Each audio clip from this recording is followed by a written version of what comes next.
Dans cette séquence, nous allons faire un exemple d'application sur le calcul de l'aire d'un domaine. Faites une pause sur la vidéo, essayez de chercher tout seul et venez voir si vous avez juste. Donc vous voyez ici, on a représenté la courbe f de x égale x au carré moins x moins 2. On aimerait l'aire du domaine entre la courbe, l'axe des abscisses, la droite d'équation x égale moins 1. Donc déjà, on va partir d'ici à moins 1. Et puis ensuite jusqu'à x égale 3.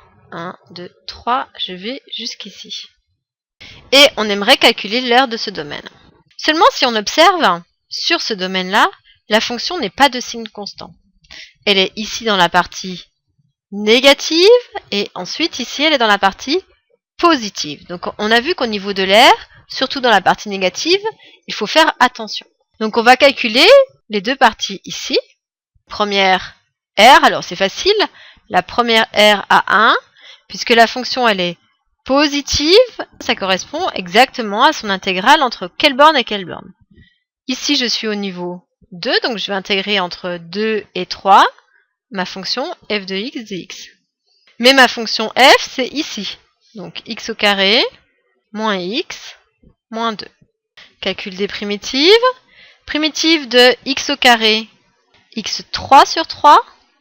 Ensuite, moins primitive de x, x au carré sur 2. Et ensuite, moins primitive de 2, 2x, pris entre 2 et 3. Ensuite, c'est du calcul. Je dois faire l'image de la borne supérieure. Donc, tous les x sont remplacés par 3. Donc, 3 au cube sur 3. Moins 3 au carré sur 2. Moins 2 fois 3, et ensuite image de la borne inférieure en 2, donc là attention, danger, si vous ne mettez pas des parenthèses, vous allez avoir de grosses erreurs, donc moins 2 au cube sur 3, moins 2 au carré sur 2, moins 2 fois, et on ferme la parenthèse. Donc là, plein de calculs.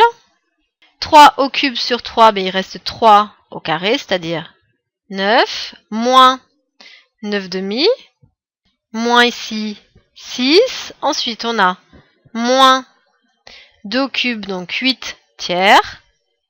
Donc moins, je récupère plus. 2 au carré sur 2, il reste 2. Et moins, donc plus 4. Donc ici, des choses qui simplifient. Plus 2, plus 4, moins 6, il va rester 0. Et ensuite, on va devoir réduire au même dénominateur, c'est-à-dire tout mettre sur 6.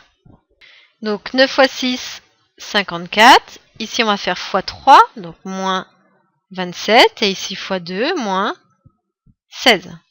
C'est-à-dire 11 sixièmes.